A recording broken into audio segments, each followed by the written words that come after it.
Assalamualaikum warahmatullahi wabarakatuh. Berjumpa kembali di channel Info Penting. Nah, pada kali ini saya membahas kepada teman-teman semuanya. Jadi buat teman-teman yang sedang menunggu di sini terkait P3K tahun 2024. Jadi saya membahas kepada teman-teman semuanya di sini tentang P3K paruh waktu, teman-teman ya. P3K paruh waktu yang bahwa di sini pegawai non ASN yang terdata pada database BKN. Di sini dijelaskan poin pertama yang bahwa dalam hal jumlah pelamar yang telah mengikuti seluruh tahapan seleksi P3K melebihi jumlah penetapan kebutuhan. Nah, di sini kalau kita contohkan yaitu kota penuh atau kota formasinya sudah terpenuhi oleh baik itu yang berperingkat terbaik yang nilainya tertinggi maupun yang R3 di posisi ke atas ada R2 atau tenaga THK 2 ya teman-teman ya. Nah, di sini diangkat menjadi P3K paruh waktu, teman-teman. Nah, seperti yang saya garis bawahi. Nah, kemudian di sini ada keterangan untuk pelamar tahap 1, teman-teman ya. Kemudian yang kedua di sini dalam hal pelamar merupakan pegawai yang terdaftar dalam database telah mengikuti seleksi CPNS, teman-teman ya. Di sini yang kedua seleksi CPNS tapi terdata dalam database BKN. Kemudian tidak lulus, teman-teman ya. Diangkat juga sebagai P3K paruh waktu. Jadi posisinya sama, teman-teman. Posisi yang ikut P3K dan yang ikut CPNS. Kemudian di sini juga ada keterangan dalam hal terdapat perubahan, teman-teman ya, kebutuhan organisasi.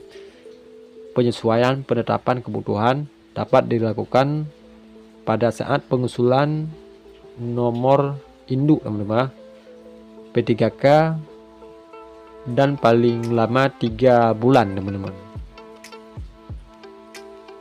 setelah pengumuman hasil seleksi.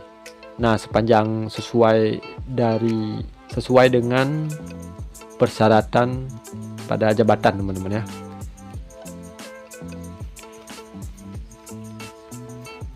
Nah, di sini pemerintah Provinsi Jawa Barat menyatakan serius menangani persoalan pegawai honorer, teman-teman. Nah, pejabat gubernur di sini memastikan para honorer tidak akan kehilangan pendapatan meski kebijakan penghapusan tenaga honorer pada 2025. Kemudian penataan pegawai non ASN kata dia diarahkan menjadi P3K. Jika tidak mendapatkan formasi akan diarahkan ke paruh waktu, teman-teman ya, ke P3K paruh waktu. Kemudian saya jelaskan lanjutan. Kalau mereka tidak lulus P3K, registrasinya tetap tercatat, teman-teman ya, sehingga nanti berpeluang sebagai tenaga paruh waktu. Dan paruh waktu ini nanti akan punya NIP juga, teman-teman ya. Jadi untuk paruh waktu, P3K paruh waktu juga mempunyai nomor NIP. Jadi terregistrasi sebagai ASN, disebut juga sebagai ASN, cuman posisinya sebagai paruh waktu, teman-teman ya.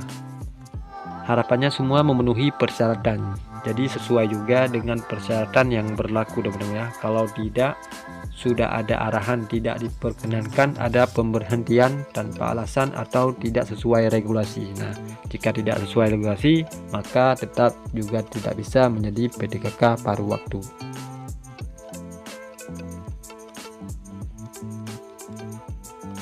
Kemudian untuk berbagai proses pemutihan tenaga honorer, jadi di sini kata Sumasna, teman-teman ya, pihaknya mengikuti arahan pusat yang menargetkan pada Juli 2025.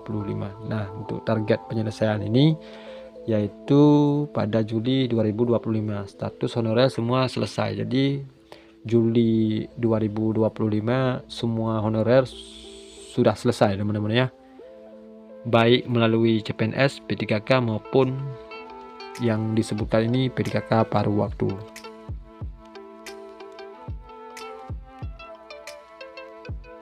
Juli 2025 terakhir harus selesai. Nah, di sini harus selesai, baik itu yang pertama CPNS, kedua P3K, kemudian yang di sini P3K ada 2, penuh waktu dan paruh waktu. Yang belum lulus terintegrasi menjadi tenaga paruh waktu juga teman-teman ya. Nah, demikian informasi yang dapat info penting sampaikan, semoga bermanfaat buat teman-teman semuanya. Salam dari info penting.